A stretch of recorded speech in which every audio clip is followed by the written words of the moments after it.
yang diberikan. Pada kesempatan kali ini kami akan menjelaskan tentang beton konvensional dari kelompok 6. Nama-nama kelompok kami sudah tertera di slide, boleh dibaca. Next. Nah, sebelum kita masuk ke materi inti, yaitu beton konvensional, baik dari bukisting, pembesian, ataupun pengecorannya, ada baiknya terlebih dahulu kami menjelaskan secara sekilas apa itu beton secara garis besar. Beton bertulang adalah suatu bahan konstruksi yang dihasilkan dari kombinasi antara beton dan baja sebagai tulangan. Yang kita tahu bahwa beton itu lemah terhadap kuat tarik, tetapi baja sangat lemah terhadap kuat tekan, makanya mereka bisa saling menopang dan bisa digunakan dalam bangunan-bangunan. Next. Nah, di sini ada material penyusun beton bertulang. Ada air, semen, agregat, sama tulangannya sendiri. Nanti akan dijelaskan lebih terperinci pada pembahasan pembesian. Nah, air itu belum masih di situ. Air itu harus bersih dari segala zat-zat, tidak boleh mengandung minyak ataupun zat-zat yang lain. Yang kedua, semen. Semennya sudah ada diatur di dalam SED-nya sendiri. Begitupun juga agregat-agregatnya. Next. Nah, metode struktur beton. Dalam pelaksanaan pengerjaan struktur beton terdapat dua jenis metode, yaitu metode cast in situ atau konvensional yang akan kami bahas hari ini, dan metode precast yang akan dibahas minggu depan. Next. Nah, sebelum kita masuk ke pembesiannya, beton konvensional itu memiliki kelebihan dan kekurangannya sendiri, yaitu kelebihannya mudah dan umum dalam pekerjaan, tidak ribet dalam pembawaannya. Dua, mudah dibentuk dalam berbagai penampang karena masih dalam bentuk cair. Yang ketiga, perhitungan relatif mudah dan umum. Yang keempat, sambungan balok, kolom, dan pelat lantai bersifat monolit terikat penuh, jadi dia mengeras secara utuh. Jarang terdapat rongga-rongga. Kekurangan beton konvensional, itu satu, diperlukan tenaga pekerjaan yang lebih banyak. Misalnya untuk mengecor pelat lantai 2 harus dibutuhkan beberapa orang untuk memindahkan semen dari bawah ke atas. Yang kedua, pemakaian backing relatif lebih banyak, yaitu papan-papannya itu sendiri nanti akan dijelaskan lebih terperinci lagi. Pekerjaan dalam pembangunan agak lama karena pengerjaannya berurutan saling tergantung dengan pekerjaan lainnya. Yang keempat, pengaruh oleh cuaca. Misal pada saat pengecoran datang hujan, maka material betonnya itu akan rusak atau tidak mengeras secara sempurna. Next.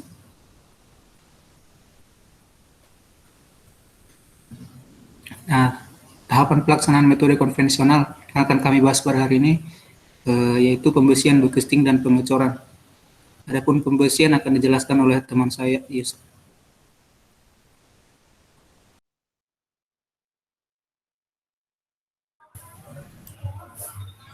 Saya Yusran Syadi Abdillah, NRP 22-2018-256, akan menjelaskan tentang mengenai tahapan pelaksanaan metode konvensional atau disebut dengan cast in situ dengan pekerjaan melalui pembesian. Nah, pekerjaan pembesian ini yaitu merupakan pekerjaan awal struktur di mana pembesian dilakukan terlebih dahulu sebelum proses pemasangan bukisting.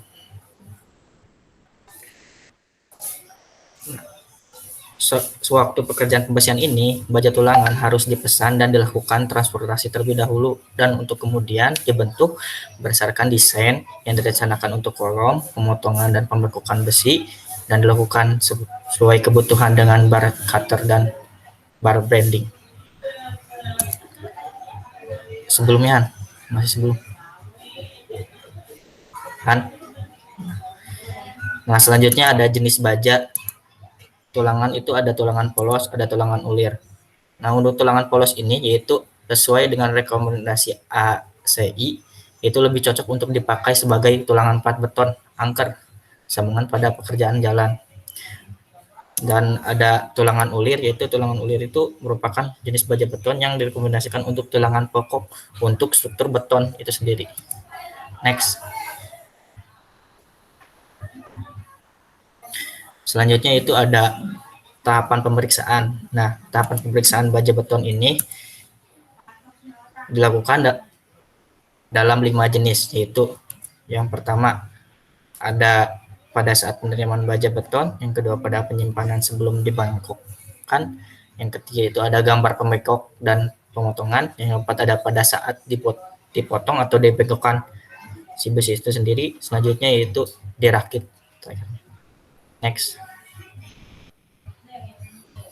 Selanjutnya ada checklist. Nah, checklist ini yaitu sebelum beton dicor, pekerja pemasangan besi beton harus diperiksa terlebih dahulu. Dengan checklist ini, kita periksa hasil pekerjaan sebagai berikut, yaitu ada jenis betonnya, ada diameter besi beton, ada jumlah besi beton, ada jarak-jarak antara besi beton, ada sambungan besi beton atau stack, ada posisi besi beton atau berubah letaknya. Selanjutnya ada panjangnya besi beton atau disebut juga pengangkeran. Selanjutnya ada tebal lendungan beton atau tidak besi beton rapat dengan bekasting. Next.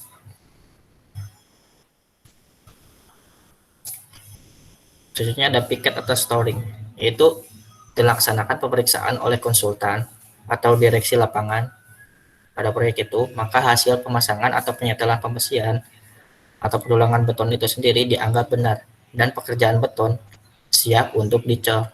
Pada waktu pelaksanaan pengecoran, maka mandor tersebut berkewajiban untuk melaksanakan piket atau storing dengan menyediakan satu atau beberapa orang yang bertugas di proyek itu tersebut.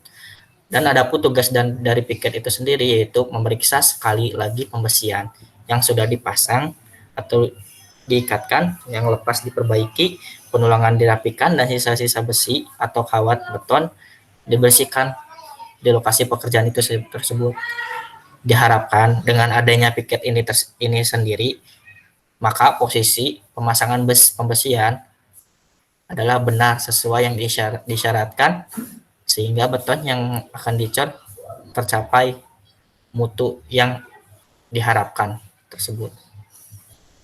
Next.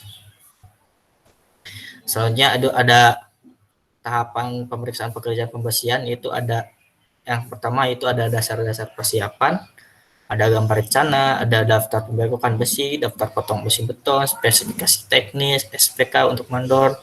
Selanjutnya ada pelaksanaan, memotong, pembengkokan besi itu sendiri, pemasangan dengan alatnya, ada metode pelaksanaan. Selanjutnya ada pemeriksaan hasil kerja oleh mandor atau oleh pelaksanaan kontraktor. Nah, apabila misalkan dikatakan belum baik itu sendiri, misalnya si antar tulangan terpasang, itu dilakukan pengecekan lagi oleh si mandor atau pelaksanaan kontraktor itu tersendiri. Misalnya itu apakah jumlah atau posisi tulangannya sudah terpasang sesuai dengan gambar yang dilaksanakan. Apabila tidak sesuai, maka perlu direvisi kembali atau diperbaiki kembali. Selanjutnya ada apa? Nah, habis udah direvisi, udah benar, berarti udah lolos, langsung ke namanya hasil kerjanya, yaitu pengukuran. Selanjutnya ada pembayaran atau administrasi atau pembukaan mandor.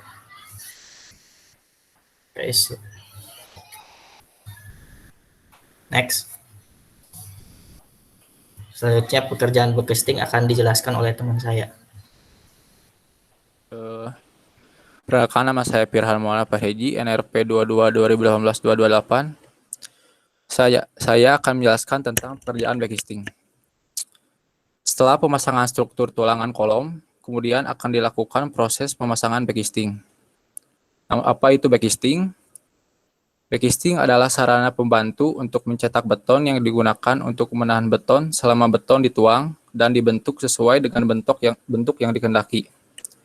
Secara simpelnya, backcasting adalah suatu wadah atau cetakan beton Dari definisi di atas, sebenarnya sudah cukup jelas apa fungsi dari backcasting. Namun berikut ini saya berikan beberapa fungsi backcasting untuk sebuah proyek konstruksi. Yang pertama, menentukan bentuk konstruksi beton. Yang kedua, mampu menyerap dengan baik beban yang ditimbulkan oleh spesi beton yang belum mengeras. Dan yang terakhir, mempermudah struktur beton agar dapat dibongkar pasang dengan cara yang sederhana.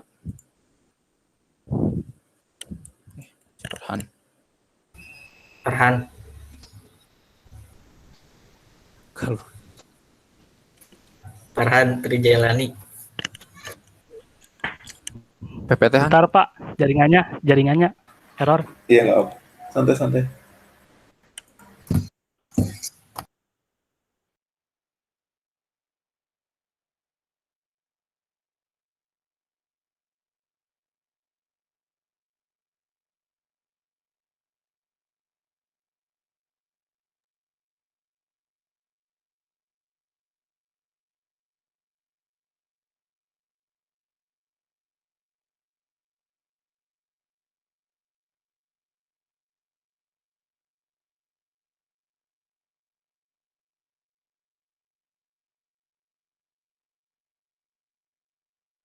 Nah, setelah tadi disebutkan ketiga fungsi backcasting tersebut, terlihat bahwa pekerjaan beton sangat dipengaruhi oleh backcasting.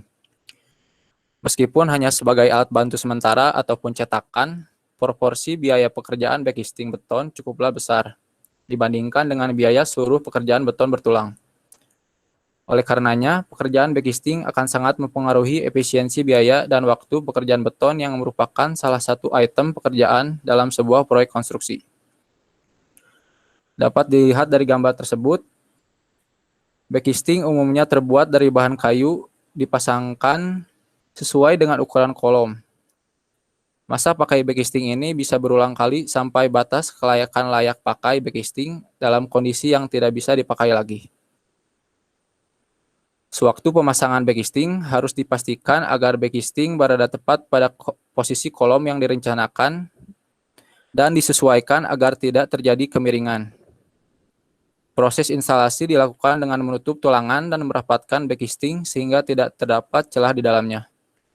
Setelah pengecoran dan masa pertahanan backcasting sudah cukup, maka backcasting akan dilepas dan dilakukan pemeliharaan pada backcasting agar nantinya bisa digunakan kembali.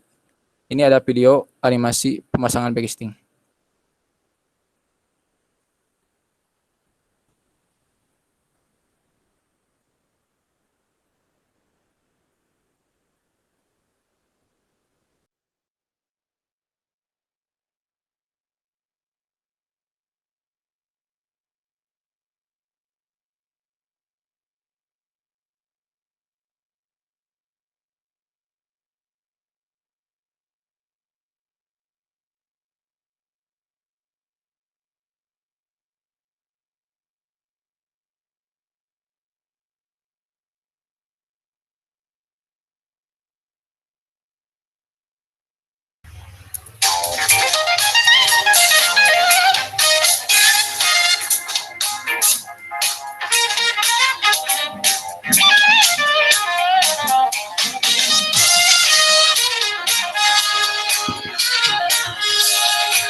Next, Ron.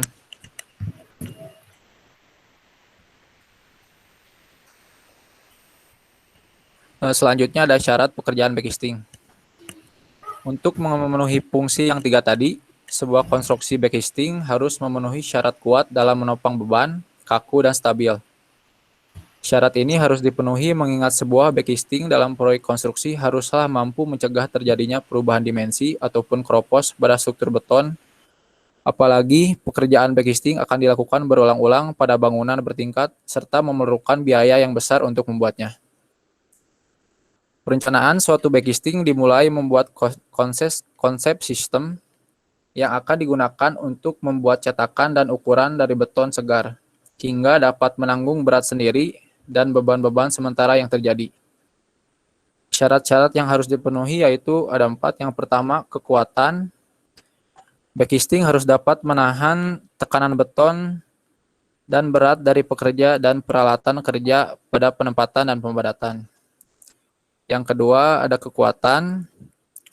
Benturan yang terjadi tidak boleh melebihi dari 0,3% dari dimensi permukaan beton.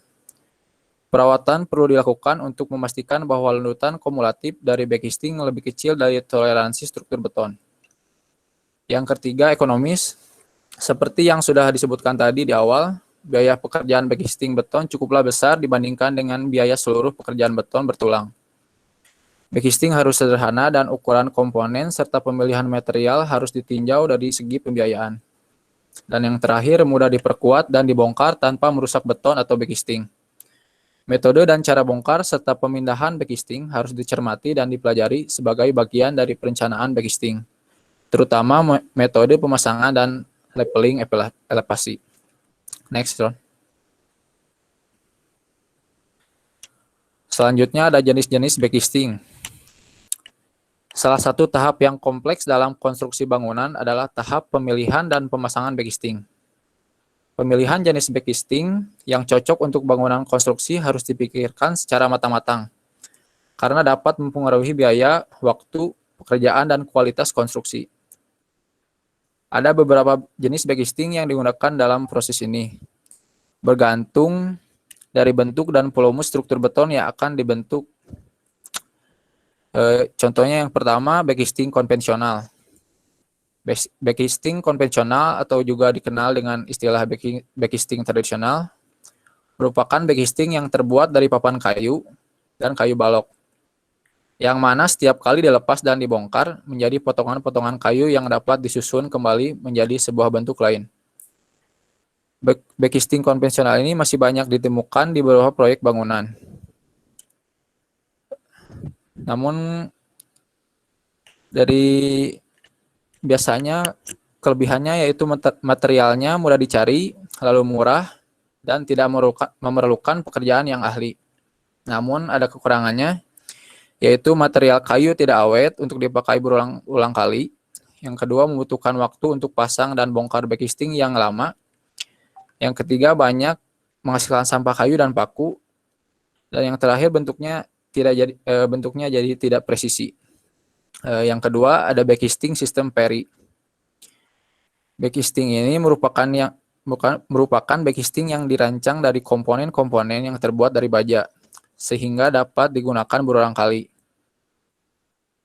Tipe backcasting ini dapat digunakan untuk sejumlah pekerjaan, misalnya backcasting untuk panel terowongan dan backcasting untuk beton precast atau percetak. Kelebihannya yang pertama mudah dan cepat untuk dipasang dan dibongkar, yang kedua ringan, yang ketiga dapat dipakai berulang kali, dan yang terakhir mampu menghasilkan pengecoran dengan kualitas yang baik dan dapat dipakai pada pekerjaan konstruksi beton yang besar. Adapun kekurangannya, yang pertama mahal dan kedua membutuhkan keahlian dan peralatan berat. Next, Ron. Yang ketiga ada backcasting fiberglass. Pilihan jenis backcasting modern lainnya adalah backcasting fiberglass. Jenis backcasting ini terbuat dari bahan fiberglass yang tahan terhadap air sehingga sangat cocok dipakai pada konstruksi yang sebagian atau seluruhnya berada di bawah tanah. Selain itu, dengan backcasting dari bahan fiberglass membuatnya tidak mudah berkarat, ramah lingkungan, ringan, mudah dibersihkan, dan tidak terlalu banyak memakan waktu untuk finishing. Backcasting fiberglass ini mampu menghasilkan pekerjaan yang berkualitas. Lalu backcasting ini telah memenuhi persyaratan penting dalam konstruksi backcasting, yakni ketetapan, stabil, kokoh, baik dalam hal ketegakan, ukuran, kerataan, dan kesikuan. Jenis backcasting ini dapat digunakan berulang kali sehingga kontraktor akan lebih hemat jika suatu saat akan dibutuhkan kembali. Lalu yang terakhir, backcasting aluminium. Produk backcasting aluminium ini sebenarnya belum umum dipasarkan di pasaran konstruksi Indonesia. Masih perlu dilakukan identifikasi risiko mengingat risiko penggunaannya masih belum jelas. Next. Selanjutnya akan dijelaskan oleh Farhan. Nah, selanjutnya ada tahapan pekerjaan pengecoran atau pembetonan. Jadi, pengecoran ini tuh pekerjaan penuangan beton ke dalam backcasting atau cetakan yang sudah dipasangi oleh besi tulangan. Nah, tapi sebelum pekerjaan pengecoran dilakukan tuh harus ada pengecekan terhadap pekerjaan sebelumnya gitu. Seperti yang sudah dijelaskan oleh teman saya barusan, harus ada pengecekan diameter besi beton, jarak-jaraknya, sambungan besi. Karena kan berhubung pembesian itu tulang punggung dari konstruksi betonnya, maka ketelitian kerja pembesian akan menentukan kekuatan konstruksinya gitu. Sampai backcastingnya juga dicek apakah sudah terpasang kuat atau belum. Terus juga masalah yang sering terjadi, masalah jalur ME ya, jalur mechanical electrical, itu sebelum pengecoran tuh harus dicek dulu gitu apakah sudah terpasang atau belum. Biasanya jalur listrik itu ditanam pada betonnya. Nah, yang melakukan pengecekan ini biasanya dari pihak direksi pengawasnya. Next round. Nah, setelah dilakukan pengecekan, lalu merancang campuran beton. Campuran beton ini tuh didesain untuk kekuatan rencana. Jadi kita tuh merencanakan gitu, mau menggunakan mutu beton yang mana, apakah mau menggunakan mutu beton dengan kekuatan rendah, sedang, atau tinggi. Nah, ini mutu betonnya tuh dalam satuan MPa sama kilogram per sentimeter persegi. Biasanya kalau di lapangan itu umumnya menggunakan istilah K ya, kayak K175, K350, sama K600. Kekuatan rencana ini dipilih tergantung dari pembebanannya atau penggunaan bangunannya. Seperti misalnya, kalau misalnya membangun rumah 1-2 lantai itu cukup menggunakan mutu beton K175 atau K300. Nah, tapi kalau membangun gedung bertingkat itu pasti butuh menggunakan mutu beton yang tinggi, kayak K400 sampai K600. Nah, arti dari K600 ini tuh berarti dalam 1 cm persegi beton mampu menahan beban seberat 600 kg. Terus ada kuat tekan minimum juga pada benda uji silinder sama kubus. Ini sebelumnya kita sudah pernah melakukan praktikum kuat tekan ya pada beton di mata kuliah teknologi bahan. Ini kekuatan beton saat 7 hari dan 28 hari. Misalnya saya ambil contoh yang K600 ini.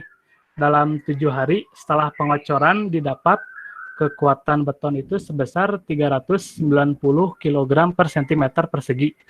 Dan setelah 28 hari didapat kekuatan maksimum beton sebesar 600 kg per cm persegi. Next round. Selanjutnya tahap pencampuran beton, yaitu proses pencampuran antara bahan-bahan dasar beton, yaitu semen, air, pasir, dan kerikil dalam perbandingan yang baik. Perbandingan itu biasanya 1:2:3. Nah, ada beberapa opsi dalam pencampuran beton ini. Bisa menggunakan ready mix yang dipesan yang gambar sebelah kiri, atau menggunakan molen manual yang gambar sebelah di tengah, sama pencampuran adukan dengan tangan. Nah, itu tuh perbedaannya. Kalau menggunakan ready mix, menggunakan mesin gitu dalam penakaran dan pencampuran bahannya. Kalau mesin molen yang di tengah ini, penakaran bahan betonnya dilakukan manual oleh pekerja dan proses pencampurannya dilakukan oleh mesin molen. Nah, sementara kalau menggunakan dengan tangan itu, baik dari penakaran dan pencampurannya itu dilakukan dengan manual oleh si pekerja ini. Next round. Setelah dilakukan pencampuran, itu nggak langsung dituangkan ke cetakannya ya, tapi diuji slam test terlebih dahulu. Langkah-langkah pengerjaannya juga sepertinya sudah pada tahu ya, karena pernah dilakukan praktikum pada mata kuliah Tekban juga. Tujuan dari pengujian slam test ini juga sebagai tolak ukur terhadap adukan beton gitu.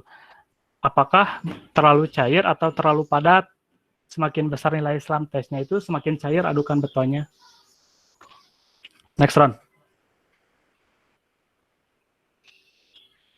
Nah, ketika sudah diuji slam test dan sudah memenuhi persyaratannya, maka boleh dilakukan pengecoran. Nah, selama pengecoran ini harus sambil dipadatkan gitu agar adukan betonnya tercampur merata. Adapun alat yang digunakan untuk memadatkan beton ini menggunakan vibrator seperti di video yang sebelah kiri, Seron. Nah ini alat vibratornya ya. Jadi selama penuangan beton itu harus sambil dipadatkan gitu menggunakan alat ini. Yang sebelah kanannya aja. Seron. Sebelah kanannya di play aja, Seron.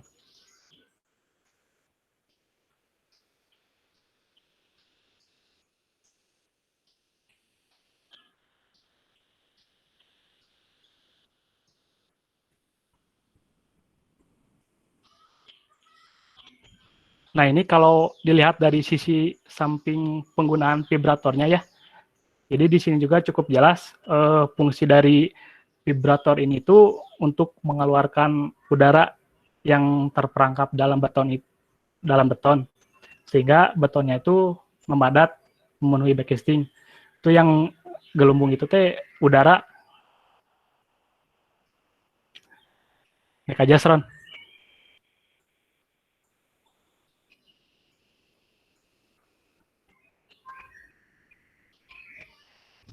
Nah, ini tahapan pelaksanaan pekerjaan cor beton kalau dijadikan diagram alir. Jadi, pertama yang harus dilakukan itu menyiapkan alat dan bahan, lalu gambar kerja, dan memasang rambu-rambu lokasi di proyek. Lalu melakukan pembersihan pada lokasi yang akan dicor, dan menyiapkan bahan adukan untuk pengecoran. Setelah itu dilakukan pengecoran dan pemadatan. Setelah selesai dilakukan pengecoran, lakukan perapihan dan finishing pada permukaan plat beton. Lalu tahapan selanjutnya yaitu curing minimal 7 hari setelah pengecoran. Jadi curing itu perawatan beton setelah pengecoran dilakukan agar permukaan betonnya itu selalu lembab gitu sejak adukan beton dipadatkan sampai mengeras. Nah, cara yang biasa dilakukan itu dengan cara menyelimuti permukaan beton dengan karung basah atau menyirami permukaan betonnya. Next, Ron.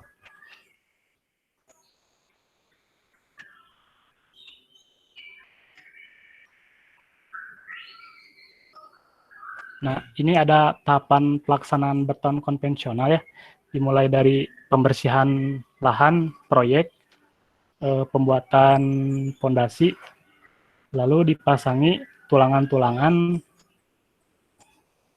dan backcastingnya, lalu dicor.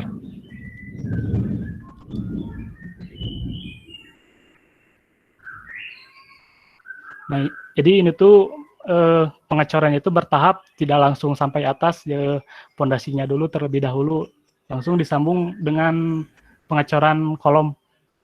Nah, ini dipasang pembesiannya terlebih dahulu, lalu dipasang backcasting dari kayu.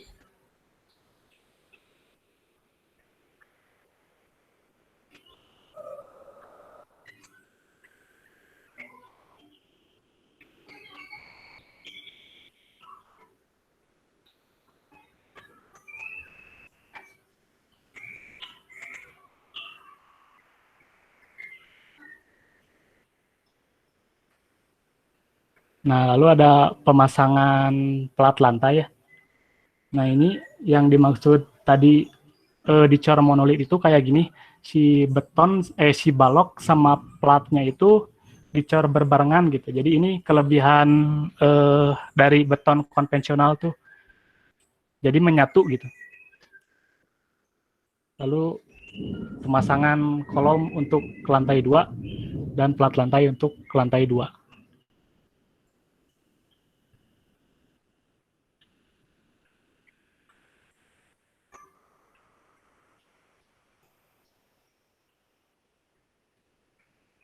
Next, Ron.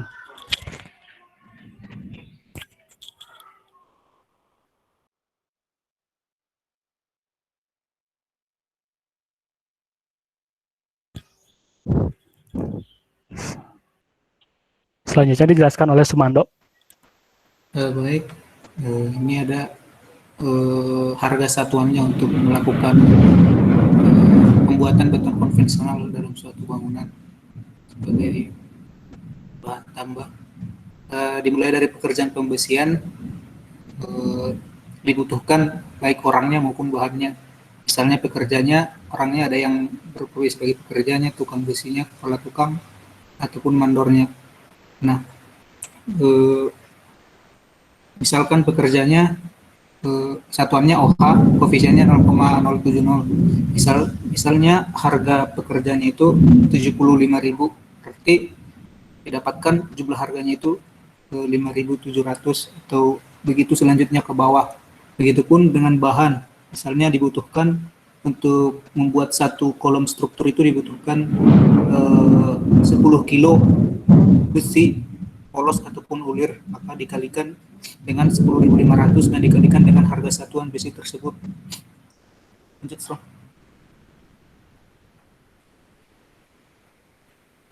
Nah, begitupun backcasting, saya rasa sama aja perhitungannya.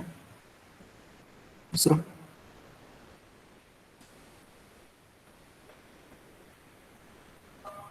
Dan pengecoran, yaitu tabel ini dikhususkan untuk membuat 1 meter kubik beton mutu FC 31,2 MPa K350. K350 ini maksudnya adalah 300, misalkan plat itu bisa menerima 350 kg per satuan cm kuadratnya, dan selamnya sudah dijelaskan sama teman saya tadi, 2 cm, W/C-nya 0,48. Nah, ini penggabungan antara pekerjaan besi sama backcastingnya. Masuk. Cukup sekian yang dapat kami sampaikan. Apabila ada pertanyaan, silahkan.